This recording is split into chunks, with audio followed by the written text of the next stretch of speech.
भागवत पुराण श्रीमद् भागवत पंचम स्कंद 22वां अध्याय भिन्न भिन्न ग्रहों की स्थिति और गति का वर्णन। राजा परीक्षित ने पूछा, भगवान, आपने जो कहा कि यद्यपि भगवान सूर्य राशियों की ओर जाते समय मेरु और ध्रुव को दाईं ओर रखकर चलते मालूम होते हैं, किंतु वस्तुतः उनकी गति दक्षिणावर्त नहीं होती, इस विषय को हम किस प्रकार समझें?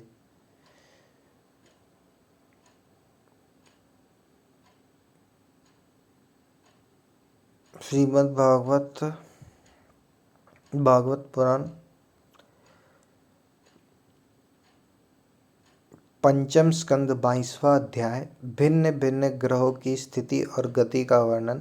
राजा परीक्षित ने पूछा, भगवान, आपने जो कहा कि यद्यपि भगवान सूर्य राशियों की ओर जाते समय मेरु और ध्रुव को दाईं ओर रख कर चलते मालूम होते हैं, किंतु वस्तुतः उनकी गति दक्षिणावर्त नहीं होती, इस विषय को हम किस प्रकार समझें?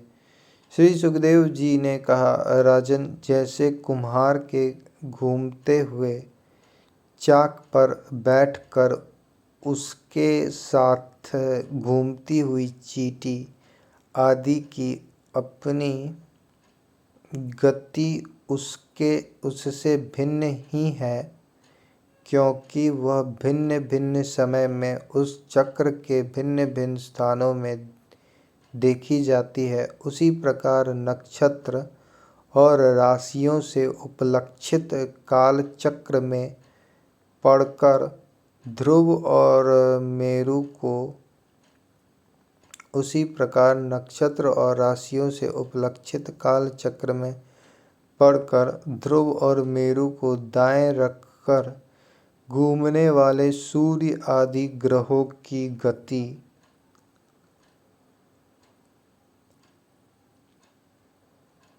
उसी प्रकार नक्षत्र और राशियों से उपलक्षित काल चक्र में पड़कर ध्रुव और मेरु को दाएं रखकर घूमने वाले सूर्य आदि ग्रहों की गति वास्तव में उससे भिन्न ही है, क्योंकि वे काल भेद से भिन्न भिन्न राशि और नक्षत्रों में देख पड़ते हैं। वेद और विद्वान लोग भी जिनकी गति को जानने के लिए उत्सुक रहते हैं, वे साक्षात आदि पुरुष भगवान नारायण ही लोकों के कल्याण और कर्मों की शुद्धि के लिए अपने वेदमय विग्रह काल को 12 मासों में विभक्त कर वसंत आदि 6 ऋतुओं में उनके यथोयोग्य गुणों का विधान करते हैं। इस लोक में वर्णाश्रम धर्म का अनुसरण करने वाले पुरुष वेद त्रयी द्वारा प्रतिपादित छोटे बड़े कर्मों से इंद्रादि देवताओं के रूप में और योग के साधनों से अंतर्यामी रूप में उनकी श्रद्धापूर्वक आराधना करके सुगमता से ही परम पद प्राप्त कर सकते हैं। वेद और विद्वान लोग भी जिनकी गति को जानने के लिए उत्सुक रहते हैं, वे साक्षात आदि पुरुष भगवान नारायण ही लोकों के कल्याण और कर्मों की शुद्धि के लिए अपने वेदमय विग्रह काल को 12 मासों में विभक्त कर वसंत आदि 6 ऋतुओं में उनके यथा योग्य गुणों का विधान करते हैं। इस लोक में वर्णाश्रम धर्म का अनुसरण करने वाले पुरुष वेद त्रयी द्वारा प्रतिपादित छोटे बड़े कर्मों से इंद्रादि देवताओं के रूप में और योग के साधनों से अंतर्यामी रूप में उनकी श्रद्धापूर्वक आराधना करके सुगमता से ही परम पद प्राप्त कर सकते हैं। भगवान सूर्य संपूर्ण लोकों के आत्मा है। भगवान सूर्य संपूर्ण लोकों के आत्मा है। वे पृथ्वी और द्युलोक के मध्य में स्थित आकाश मंडल के भीतर काल चक्र में स्थित होकर 12 मासों को भोगते हैं। भगवान सूर्य संपूर्ण लोकों के आत्मा है।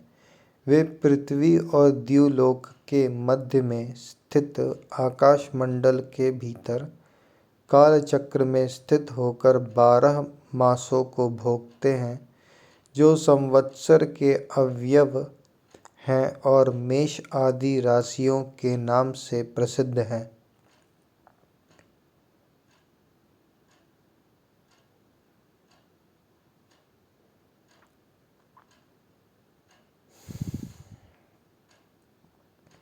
भगवान सूर्य संपूर्ण लोकों के आत्मा है। वे पृथ्वी और द्युलोक के मध्य में स्थित आकाश मंडल के भीतर काल चक्र में स्थित होकर 12 मासों को भोगते हैं, जो संवत्सर के अवयव हैं और मेष आदि राशियों के नाम से प्रसिद्ध हैं।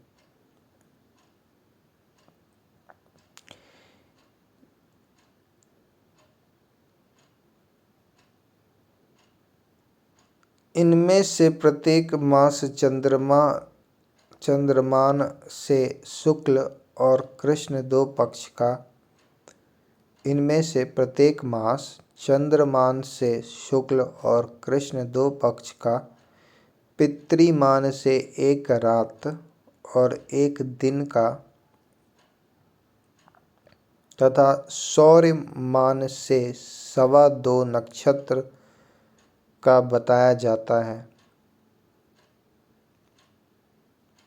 इनमें से प्रत्येक मास चंद्रमान से शुक्ल और कृष्ण दो पक्ष का, पितृमान से एक रात और एक दिन का तथा सौरमान से 2.25 नक्षत्र का बताया जाता है। जितने काल में सूर्यदेव इस संवत्सर का छठा भाग भोगते हैं, उसका वह अवयव ऋतु कहा जाता है। जितने काल में सूर्यदेव इस संवत्सर का छठा भाग भोगते हैं, उसका वह अवयव ऋतु कहा जाता है।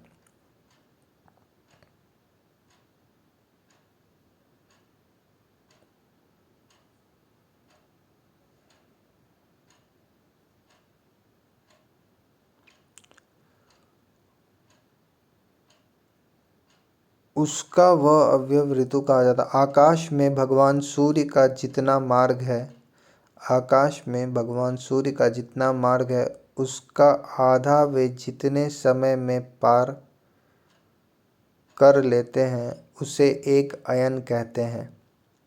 आकाश में भगवान सूर्य का जितना मार्ग है, उसका आधा वे जितने समय में पार कर लेते हैं, उसे एक अयन कहते हैं तथा जितने समय में वे अपनी मंद तीव्र और समान गति से स्वर्ग और पृथ्वी मंडल के सहित पूरे आकाश का चक्कर लगा जाते हैं, उसे आवर्तर भेद से संवत्सर, परिवत्सर, ईडावत्सर, अनुवत्सर अथवा वत्सर कहते हैं।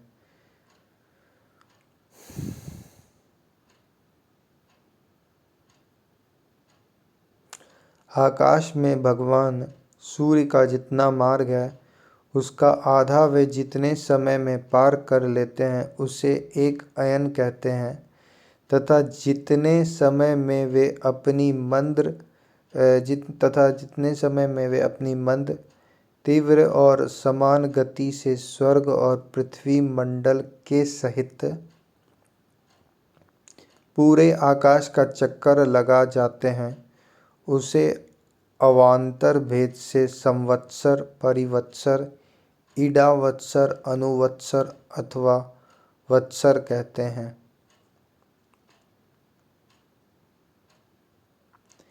इसी प्रकार सूर्य की किरणों से 1,00,000 योजन ऊपर चंद्रमा है। इसी प्रकार सूर्य की किरणों से 1,00,000 योजन ऊपर चंद्रमा है। उसकी चाल बहुत तेज है, इसलिए वह सब नक्षत्रों से आगे रहता है। यह सूर्य के 1 वर्ष के मार्ग को 1 मास में, 1 मास के मार्ग को 2.25 दिनों में और 1 पक्ष के मार्ग को 1 ही दिन में तय कर लेता है।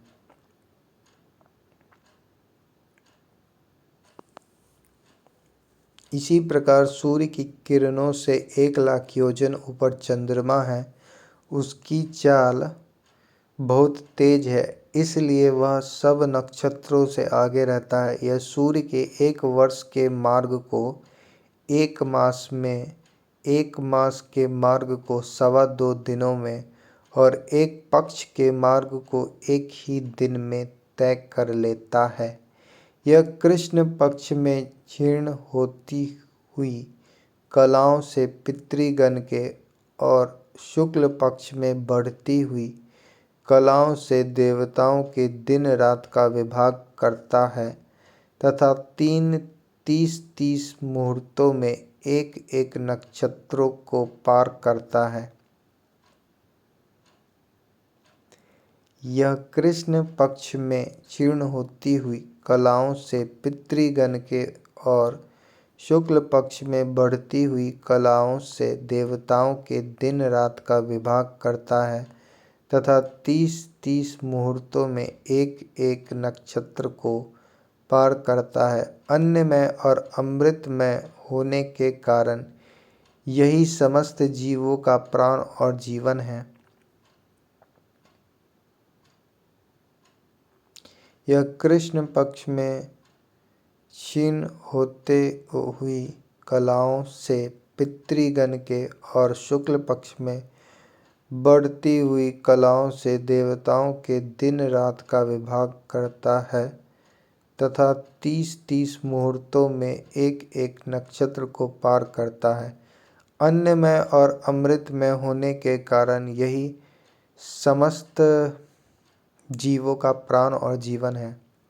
ये जो 16 कलाओं से युक्त मनोमय, अन्नमय, अमृतमय पुरुष स्वरूप भगवान चंद्रमा है, ये ही देवता, पितर, मनुष्य, भूत, पशु, पक्षी, ससृप और वृक्षादि समस्त प्राणियों के प्राणों का पोषण करते हैं, इसलिए इन्हें सर्वमय कहते हैं। चंद्रमा से 3,00,000 योजन ऊपर अभिजीत के सहित 28 नक्षत्र हैं।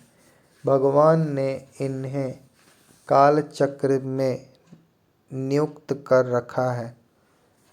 चंद्रमा से 3,00,000 योजन ऊपर अभिजीत के सहित 28 नक्षत्र हैं। चंद्रमा से 3,00,000 योजन ऊपर अभिजीत के सहित 28 नक्षत्र हैं। भगवान ने इन्हें कालचक्र में नियुक्त कर रखा है। अतः ये मेरु को दाईं ओर रखकर घूमते रहते हैं।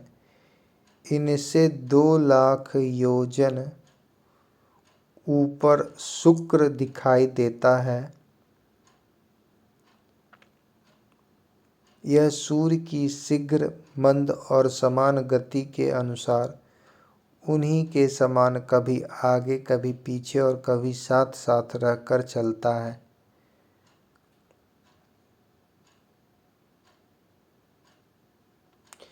यह वर्षा कराने वाला ग्रह है, इसलिए लोकों को प्रायः सर्वदा ही अनुकूल रखता है। इसकी गति से ऐसा अनुमान होता है कि यह वर्षा रोकने वाले ग्रहों को शांत कर देता है। इसकी गति से ऐसा अनुमान होता है कि यह वर्षा रोकने वाले ग्रहों को शांत कर देता है। शुक्र की गति के साथ साथ बुध की भी व्याख्या हो गई। शुक्र के अनुसार ही बुध की गति भी समझ लेनी चाहिए। यह चंद्रमा का पुत्र शुक्र से 2 लाख योजन ऊपर है। यह प्रायः मंगलकारी ही है, किंतु जब सूर्य की गति का उल्लंघन करके चलता है तब बहुत अधिक आंधी, बादल और सूखे के भय की सूचना देता है। इससे 2 लाख योजन ऊपर मंगल है।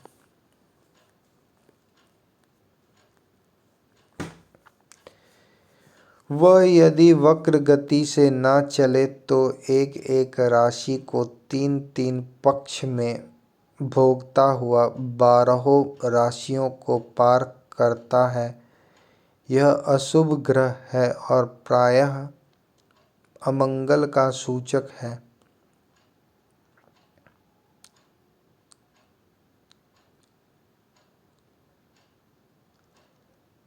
अब बुध ग्रह से भी इससे 2 लाख योजन ऊपर मंगल है। वह यदि वक्र गति से न चले तो एक एक राशि को 3-3 पक्ष में भोगता हुआ 12 राशियों को पार करता है। यह अशुभ ग्रह है और प्रायः अमंगल का सूचक है। इसके ऊपर 2 लाख योजन की दूरी पर भगवान बृहस्पति जी हैं। ये यदि वक्र गति से न चले तो एक एक राशि को एक एक वर्ष में भोगते हैं। ये प्रायः ब्राह्मण कुल के लिए अनुकूल रहते हैं।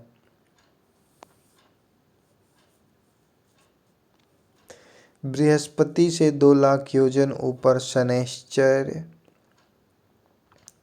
शनैश्चर्य दिखाई देते हैं। ये 30-30 महीने तक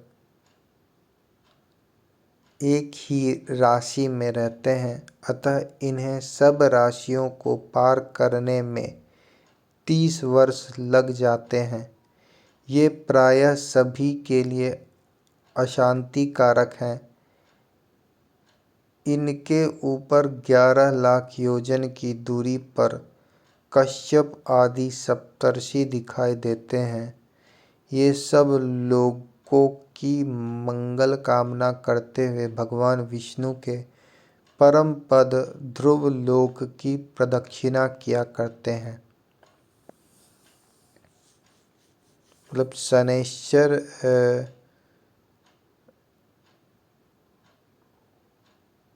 से भी ऊपर ये 11 लाख योजन की दूरी पर कश्यप आदि सप्तर्षि दिखाई देते हैं। कश्यप आदि सप्तर्षि दिखाई देते हैं। ये सब लोगों की मंगल कामना करते हुए भगवान विष्णु के परम पद ध्रुव लोक की प्रदक्षिणा किया करते हैं।